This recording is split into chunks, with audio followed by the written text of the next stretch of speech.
নমস্কার বন্ধুরা, আমাদের ভিয়েতনাম ভ্রমণ সিরিজের দ্বিতীয় পর্বে আপনাদের স্বাগত। প্রথম পর্বে আমরা ঘুরে নিয়েছিলাম সুন্দর হ্যানয় শহর, আর এই দ্বিতীয় পর্বে আমরা ঘুরব নিন বিন, যাকে অনেকে হ্যালং বে অন ল্যান্ডও বলে থাকে। সকালে উঠে ফ্রেশ হয়ে আমরা ব্রেকফাস্ট করতে নিচে চলে এলাম।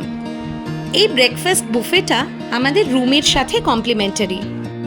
রয়েছে বিভিন্ন রকম ফ্রুট জুসেস, ভেজিটেরিয়ান অপশনস, বিভিন্ন রকম ফ্রেশ কাট ফ্রুটস, রয়েছে কিছু নন ভেজিটেরিয়ান অপশনসও।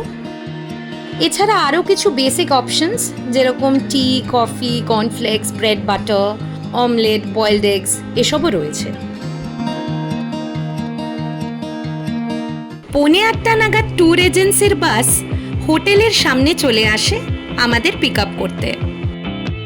মেঘলা আকাশ, বৃষ্টি ভেজা রাস্তা আর সবুজ পাহাড়ের মধ্যে দিয়ে আমরা এগিয়ে যেতে লাগলাম আমাদের গন্তব্যের দিকে। হ্যানয়ের থেকে নিনবিনের জন্য ডে ট্রিপস আপনারা ভিয়েতনাম পৌঁছে ওল্ড কোয়ার্টারের ট্রাভেল এজেন্টসদের থেকে বুক করতে পারেন, বা অনলাইনে আগে থেকে ক্লুক থেকেও বুক করে রাখতে পারেন। আমরা যেহেতু ডিসেম্বরের টাইমে গেছিলাম, ওই টাইমে মোটামুটি ট্যুরসের কেমন কস্ট হয় আমি আপনাদের দেখিয়ে দিই। ক্লুকে আপনারা বিভিন্ন রকম অপশনস পাবেন, আপনাদের পছন্দ মতন জায়গা আপনারা চুজ করে নিতে পারেন।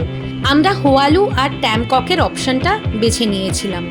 এই ট্রিপে আপনারা ভিয়েতনামিজ বুফে লাঞ্চ বা ইন্ডিয়ান লাঞ্চের অপশনও পেয়ে যাবেন। ভেজিটেরিয়ান অপশনস দুটোতেই অ্যাভেলেবল। নিনবিন পৌঁছে আমাদের প্রথম স্টপ ছিল হোয়ালু এনশিয়েন্ট ক্যাপিটাল। সেখানে পৌঁছানোর জন্য দুটো অপশন সবাইকে দেওয়া হয়েছিল, যে সাইকেল চালিয়েও যাওয়া যেতে পারে বা বাসে করে।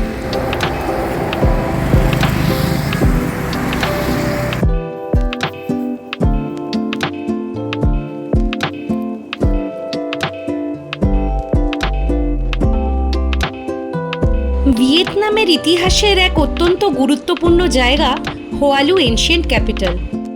10 এবং 11 শতকে হোয়ালু ছিল ভিয়েতনামের প্রথম রাজধানী।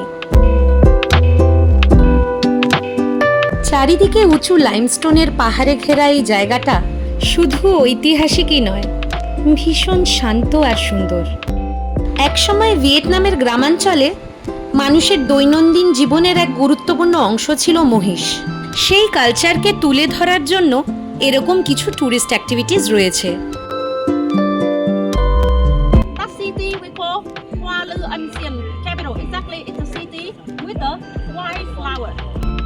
চারপাশের আর্কিটেকচার জায়গাটাকে আরো সুন্দর করে তুলেছে। প্রাচীন মন্দির, পুরনো পাথরের কারুকার্য, ট্র্যাডিশনাল ভিয়েতনামিজ ছাদ আর কাঠের সূক্ষ্ম নকশা দেখে মনে হচ্ছিল আমরা কয়েকশো বছর আগের ভিয়েতনামে ফিরে গেছি। ভিয়েতনামের সংস্কৃতির খুবই গুরুত্বপূর্ণ এই পতাকাটা ভারসাম্য ও সম্প্রীতির বার্তা তুলে ধরে। এই মন্দিরটা সম্রাট দিন টিয়েন হুয়াংয়ের স্মৃতিতে নির্মিত। সম্রাট দিন টিয়েন হুয়াং 12 জন প্রতিদ্বন্দ্বীকে যুদ্ধে পরাজিত করে ভিয়েতনামকে ঐক্যবদ্ধ করেছিলেন। এখন আমরা লাঞ্চ করতে চলে যাব, আর তারপর রওনা দেব ট্যামকক বোট রাইডের উদ্দেশ্যে। নিনবিনে বোট ট্যুর করার জন্য বেশ কয়েকটা জনপ্রিয় রুটস আছে, এখানে সেগুলোর ব্যাপারে ইনফরমেশন দেওয়া রইল। আপনারা ডে ট্রিপ না করে নিনবিনে আরও বেশি দিন থাকতে পারেন। সেই ক্ষেত্রে আপনারা আগোডা, বুকিং.com, এয়ারবিএনবি থেকে আপনাদের বাজেট এবং পছন্দ মতন হোটেল বুক করে নিতে পারবেন। এই বোট টার্মিনালে টিকিট চেক করার পরে সবাইকে তাদের নৌকা অ্যাসাইন করে দেওয়া হয়। আর হ্যাঁ, লাইফ জ্যাকেট পরা কিন্তু মাস্ট। ট্যামকক শব্দের অর্থ হলো 3টি গুহা। এই রাইডে আমরা একে একে 3টে প্রাকৃতিকভাবে তৈরি গুহার ভেতর দিয়ে যাব। ভেবেই ভীষণ এক্সাইটিং লাগছে। পুরো রাইডটা কমপ্লিট করতে 1.5 থেকে 2 ঘন্টা লাগবে। এখানের কিছু মাঝিদের নৌকা চালানোর পদ্ধতি অন্যদের থেকে আলাদা। এরা হাত না, পা দিয়েই নৌকার বৈঠা চালায়।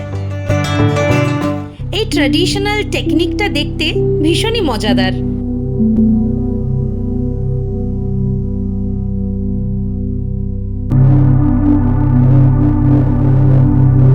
নৌকা যত সামনের দিকে এগোচ্ছে, চারপাশের ভিউ ততটাই অবাক হয়ে তাকিয়ে থাকার মতন সুন্দর হয়ে উঠছে।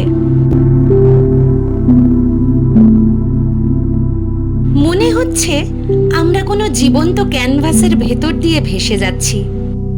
দুই পাশে মাথা উঁচু করে দাঁড়িয়ে আছে বিশাল সব চুনা পাথরের পাহাড়, আর তার ঠিক নিচ দিয়েই বয়ে গেছে এই নদী।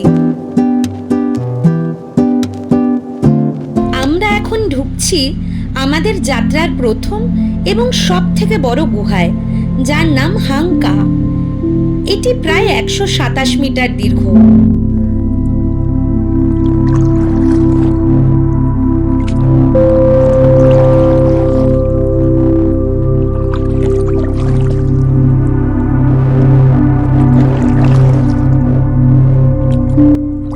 নৌকায় ভেসে যেতে যেতে চারিদিকে ফুটে থাকা সুন্দর শাপলা ফুল চোখে পড়ছিল।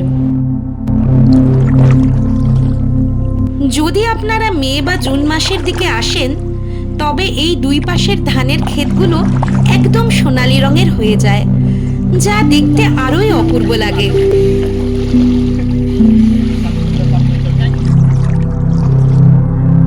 তবে এখানকার এই শান্ত সবুজ পরিবেশটাও কিন্তু মন ভালো করে দেওয়ার জন্য যথেষ্ট। শান্ত নদীর জলে ভাসতে ভাসতে আমরা চলে এলাম দ্বিতীয় গুহায়, হাংহাই। এটি আকারে কিছুটা ছোট, প্রায় 60 মিটারের মতো, কিন্তু এর ভেতরের পাথরের ছাপটা এতটাই নিচু যে মাঝে মধ্যে মনে হবে মাথা নিচু না করলে বুঝি পাথরে ঢুকে যাবে।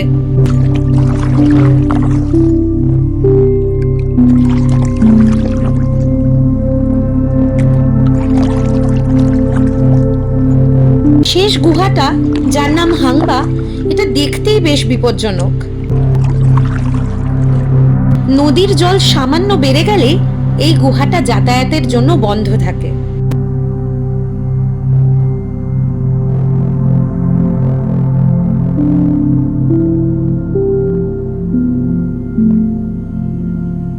আমরা যেদিন এসেছিলাম সেদিন মেঘলা ছিল, কিন্তু বন্ধুরা মনে রাখবেন, এই রাইড আপনারা চেষ্টা করবেন সকাল বা বিকেলের দিকে নেওয়ার, তাহলে রোদ কম থাকবে এবং ভিড়ও কম পাবেন। ভিয়েতনাম ট্রিপে এসে অনেকেই কিন্তু নিনবিন স্কিপ করে যায়, কিন্তু বিশ্বাস করুন, নিনবিন না আসলে কিন্তু আপনাদেরই ভীষণ লস। হ্যানয় পৌঁছাতে পৌঁছাতে 7:30-8টা বেজে গেছিল, তাই ভাবলাম একটা ক্যাফেতে ঢুকে একটু কফি খেয়ে নিই। কফি খেয়ে আমরা হাঁটা লাগালাম জমজমাট হ্যানয় নাইট মার্কেটের উদ্দেশ্যে। শপিং করার জন্য এটা হচ্ছে একটা আইডিয়াল ডেস্টিনেশন। প্রচুর দোকান আছে এখানে, আর বিভিন্ন রকম জিনিস পাওয়া যায়। সুভেনার, বিভিন্ন রকম গিফটস সবই আপনারা এখানে পেয়ে যাবেন, শুধু একটু দরদাম করতে হবে। আর এর সাথেই আমাদের আজকের এপিসোড এখানে শেষ করলাম। ভিডিওটা ভালো লাগলে প্লিজ লাইক, কমেন্ট আর শেয়ার করবেন। পরবর্তী এপিসোড দেখার জন্য কিন্তু নিশ্চয়ই চলে আসবেন। এপিসোড 3-তে থাকছে হ্যালং বের অ্যাডভেঞ্চার্স।